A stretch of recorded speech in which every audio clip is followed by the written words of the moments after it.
Hello guys, ఈరోజు మీకు ఒక ఇంట్రెస్టింగ్ టాపిక్ అయితే చెప్తాను. యూకో బ్యాంక్ అన్నమాట. నేను 2 డేసే హోల్డ్ చేశాను. ఆల్మోస్ట్ 2 డేస్లో నాకు ఆల్మోస్ట్ 6% రిటర్న్ అయితే ఇచ్చింది. నేను ఓన్లీ 3% ప్రాఫిట్ బుక్ చేసిన. నా టార్గెట్ ఎంత కావాలో నేను అంత ప్రాఫిట్ బుక్ చేసుకొని ఎగ్జిట్ అయితే అయిపోయాను అనమాట. 1 డేలో 6%. 2 డేస్ హోల్డ్ చేసిన నెక్స్ట్ డేనే ఆల్మోస్ట్ 6% ఇచ్చింది. మీకు ఇది ఎందుకు చెప్తున్నా అంటే, చాలామంది స్టాక్ మార్కెట్లో డబ్బులు సంపాదించాలని 1 డేలో 10%, 15% రిటర్న్ రావాలని చెప్పి ఫ్యూచర్స్ అండ్ ఆప్షన్ని చూస్ చేసుకుంటారు. కానీ వాళ్ళకి తెలియదు ఏంటంటే, ఫ్యూచర్ అండ్ ఆప్షన్స్లో almost 93% peoples are losing their money. So దీంట్లో ట్రేడ్ చేసే బదులు మీ స్టాక్లో ట్రేడ్ చేయండి.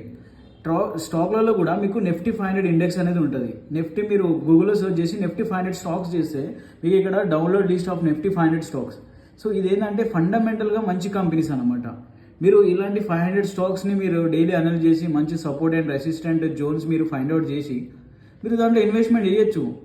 ఈ స్టాక్స్లలో ఏంటంటే మీకు ఈరోజు మనీ లాస్ అయినా రేపు రికవర్ అయిపోతాయి, ఎందుకంటే ఇవి ఫండమెంటల్గా మంచి కంపెనీస్ కాబట్టి.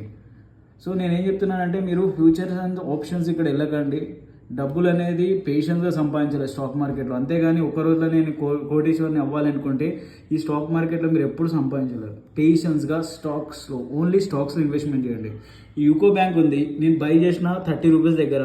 సరే, 20 రూపీస్ పోయి పడ్డా నాకు ఫరకేం పట్టదు. 1 ఇయర్ వరకు హోల్డ్ చేస్తాను నేను. ఎందుకంటే ఆ డబ్బులు నా ఏవైతే ఇందులో ఇన్వెస్ట్మెంట్ చేశానో 10,000 అట్లా అరౌండ్.